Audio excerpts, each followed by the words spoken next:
So, hi, my name is Arnaldo Rodriguez Gonzalez, and this semester I'm going to be teaching Theoretical Physics 101. Hi, I'm Aiden, and I'm teaching a class on mental health and music. So hi, I'm Emma. My class is Genetically Modified Ethically Challenged. Hi, my name is Anastasia, and this semester I will be teaching Cultivating Your Authentic Self. Hi, my name is Ariel Hollies. I'm a member of the Cornell University Chorus, and along with two other members of the chorus and one member of the Cornell University Glee Club, I'm going to be teaching a class called Striking a Chord, The Joy of Singing Together. Okay, so my name is Arthur. I'm teaching two classes, one econ, one physics, but I'll just be doing a little bit of the rundown through the econ right now. Hi, my name is Chelsea Stevens. I am a second year PhD student at Cornell University in biomedical engineering, and my talk, or the talk that I'll be giving during Splash, is called Reproductive Health and Sex Education. So the term natural philosophy was actually the original name for what we call these days physics, and actually was applied over the whole of science. And the reason that it was called natural philosophy was because it really consisted of people just kind of sitting around and thinking, how does the universe work? What are the principles that describe the world around us? What are the key ideas that really let us understand some part of the universe that we really didn't know how to understand before? And in this course, really, I want to go over that aspect, that process of thinking that really was the root of physics, the root of science itself, and really just give an in-depth discussion without really getting into the math. My idea for this class is that it's a discussion-based class where I'll play a few songs for the students on Spotify or on YouTube, and then we'll discuss them. So, and we'll discuss how, what we think about what the artist is saying in the song, what our reactions to them are personally, and how we can relate them to our personal experiences. In my class, we'll go through an introduction to how humans have been kind of playing around with genetics, basically since the dawn of humankind. I'll also go over some of the modern methods that people are using in genetic engineering and some of the applications for those. The class will then kind of go over the benefits that we can glean from genetic technology, and then we'll end with kind of having the students debate the benefits versus potential drawbacks of the applications that we've discussed in the class. I think it's really important to have this course because oftentimes we are on our phones on social media every day. And so it's important that we are portraying not only our real selves, but our most authentic person we can be. So in terms of what this class is going to be like, there'll be sort of discussion components and singing components. One of the discussions we like to talk about is why do people sing? What does music do to bring people together, and why do people like singing together in a group?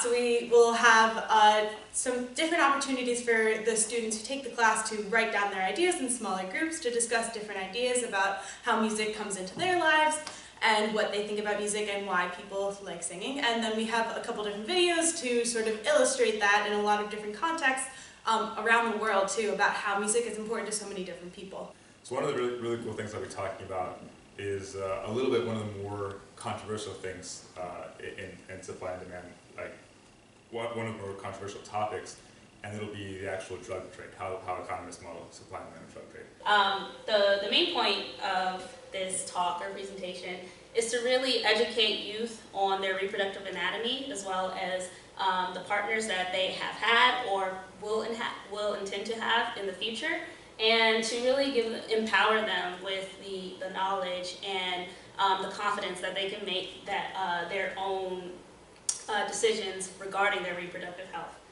So the two key questions that I want to ask during my class, and I'll hopefully be able to try and answer them with my class, is to ask what makes an idea about the universe good. So if you think about how the universe works, surely most people have had some sort of idea that lets them think, well, you know, maybe the universe works in this way or that way, and that explains something that I didn't understand before about the universe.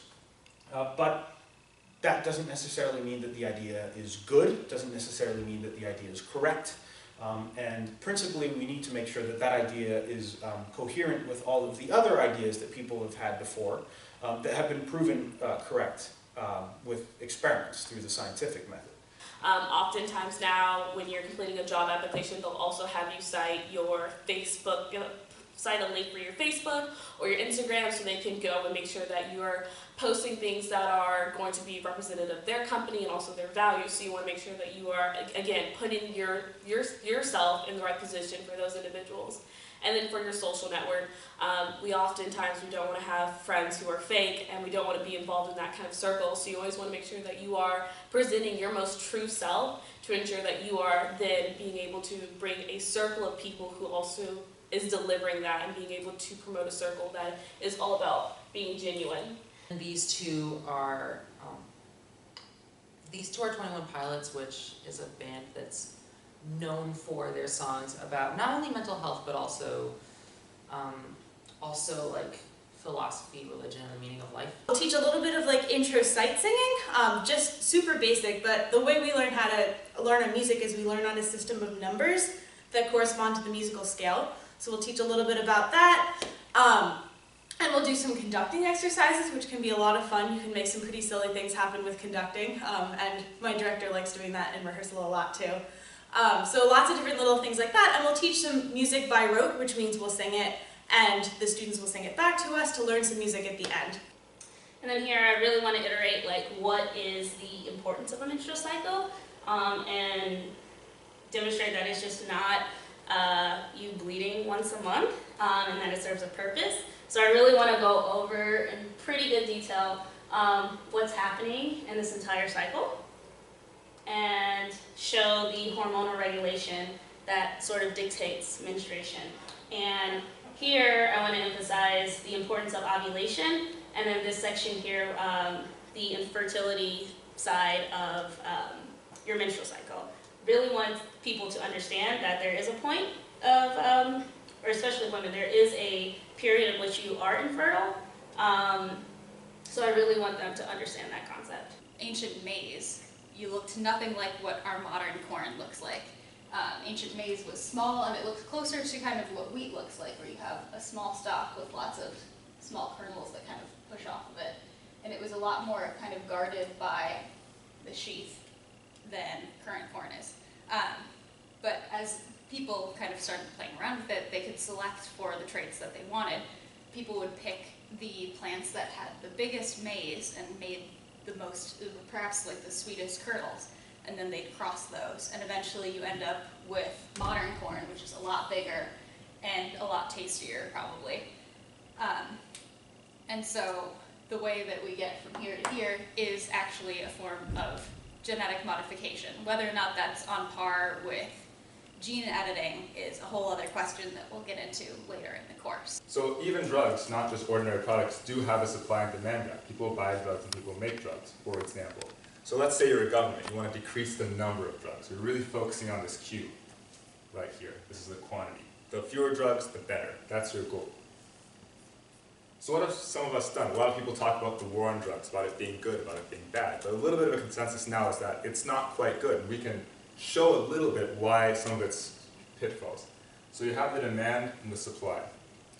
Now, this is the traditional model with everything. The more expensive something is, the less you want of it. The less expensive something is, the more you want of it. And similar to the supply, if a drug sells for a lot, a bunch of people are going to make it.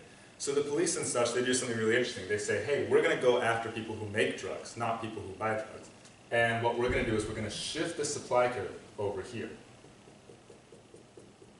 This intersection is what happens, and what's going to happen is the quantity is going to go down. It seems like a good plan, but there's one problem with that, which is the inelasticity of drug demand. This is what people want to have. What actually happens is this. The supply is the same, but the demand is a little bit different than people think. For most products, the more expensive it is, the less you want of it. The less expensive it is, the more you want of it. But drugs are a little bit different. People get dependent on drugs. People will buy drugs no matter how expensive they are. because of the things that make drugs bad. That's why people don't want it. So when you decrease the supply, you do something a little bit different. You don't decrease the quantity. The quantity stays the same. What you do increase is the price. You make it more expensive for people to get drugs, for example. So looking at very, very simple graphs, you can sort of apply numerical analysis to issues that seem super complicated, rather than just debating, I think this will happen, I think that will happen. You can look at numbers and say, this will happen because that happens, mostly using supply and demand. People are nervous about their own voices, like what if my voice is too loud or the tone is different from everyone else's.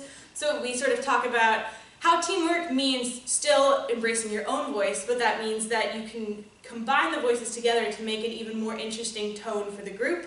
And it also means that you have to take some personal responsibility and leadership, because especially when we're learning music, my director talks a lot about being the person who's willing to make that mistake, because if you're right, then you're the one who's going to help the rest of the group learn. And it's much more about being willing to learn actively and participate than it is about worrying about making mistakes. And here I want them to really think about the differences between the two, and there is a slight difference, and it's important because STIs are just infections that don't have any symptoms. So some people may have an STI and not realize it. So it isn't until it manifests into a disease that's when it becomes the STD. So I want them to really understand the importance that just because you're sexually active and you may not feel anything, you may have an infection and you may transmit that to someone else without knowing. So it's always good to get checked. What's the importance of presenting our authentic self? And it's because of this thing called the digital trail. Our life is online, and most of the times, years ago, people could do things and it would disappear. But whenever you post something online and you delete it, it's still there on the internet. And so we want to make sure that everything that we are portraying within social media, even if it's a 150 character post, that we want to make sure that we are delivering ourselves in the most important way. And so at the end of the day, with cultivating your authentic self, you'll never be able to know who you are unless you shed who you pretend to be. And that is the reason why I chose to do this course for Splash.